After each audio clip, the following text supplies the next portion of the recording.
In this video, we are going to show you how to bleed the brakes on this Ford F-150. Let's get into it.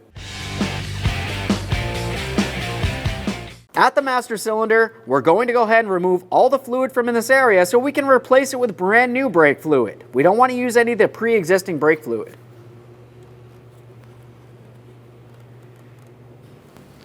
Let's start by removing the master cylinder cap along the top. Now inside of this area, you're going to remove the brake fluid. This can be done several different ways. If you have a fluid extractor, you can go ahead and carefully bring it down to this area and remove as much fluid as possible.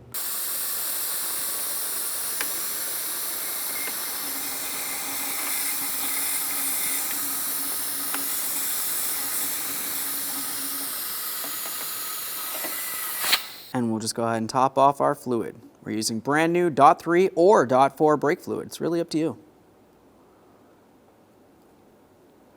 Now we can start bleeding the brakes. We're starting at the passenger side rear. For this, it's going to be easiest if you have a second person. The second person will be inside of the vehicle, and they're going to be pumping the brake for us. What we need them to do is pump up the brake approximately 3 to 5 times until it feels firm.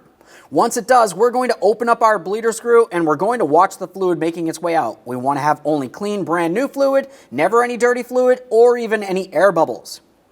I'm going to go ahead and remove this bleeder screw cover first. I have my collection receptacle, of course. We're going to recycle any fluid that comes out of this properly. Now on this caliper, I'm using a 10mm for my bleeder screw. Now as you can see, I had a lot of dirty fluid making its way out of there. Let's continue on with our bleed process. Go ahead and pump, please.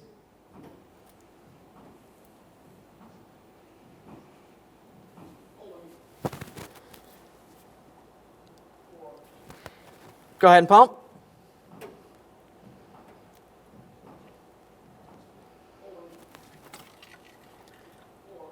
There we go. Now we got some air coming from there. Let's go ahead and bleed this again.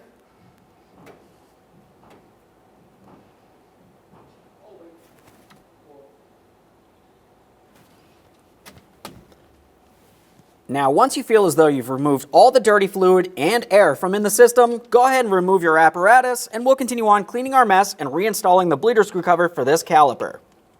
Now, I showed you how to bleed the caliper on one side of the vehicle. You're going to go over to the driver's side and repeat this exact same process. Once you've completed that, make your way up to the engine compartment and top off your master cylinder. After that, we're making our way to the passenger side front wheel. After topping off that master cylinder, we're at the passenger side front, as I mentioned. Go ahead and remove your bleeder screw cover. We're using our 10mm for the bleeder screw here as well. Go ahead and pump up the brake pedal, please.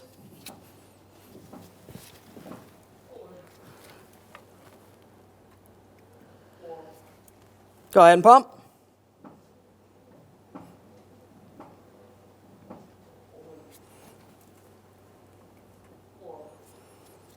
Go ahead and pump.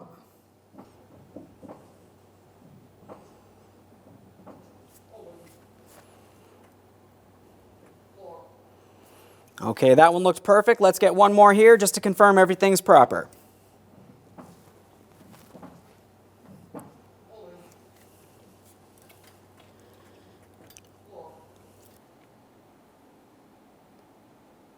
Let's get that off of there. We can clean up our mess. Reinstall our bleeder screw cover. Now at this point, you need to go over to the driver's side front. You're going to repeat this exact same process, and we're ending back up under the hood. We're going to bring this all the way up to the maximum line.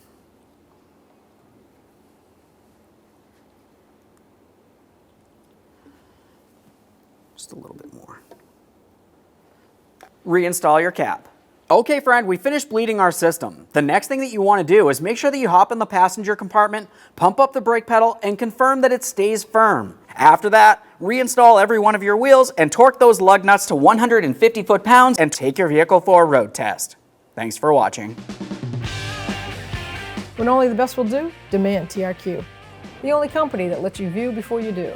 TRQ is committed to offering the highest quality aftermarket auto parts that are engineered for peace of mind.